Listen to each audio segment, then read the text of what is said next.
প্রিয় বন্ধুরা, পবিত্র মাহে রমজানের বিদায়ী শুভেচ্ছা এবং পবিত্র ঈদ উল ফিতরের অগ্রিম শুভেচ্ছা। রাত পোহালেই পবিত্র ঈদ উল ফিতর। নারীর টানে বাড়ি ফিরেছেন অনেকে এখনও ফিরছেন। ঢাকার অলি গলি রাজপথ এখন অনেকটাই ফাঁকা। ঢাকায় এমন রাস্তা সচরাচর দেখাই যায় না। শুধু ঈদের সময় এমন দৃশ্য দেখা যায়। মহাসড়কগুলোতেও একই অবস্থা। তবে এমন ফাঁকা সড়ক পেয়ে অনেকে যানবাহনের গতি নিয়ন্ত্রণে রাখেন না, যার ফলে অনেক সময় ঘটে মারাত্মক দুর্ঘটনা।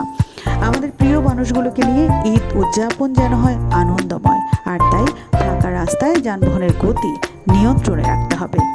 ঈদ হোক আনন্দময়। ঈদ মোবারক।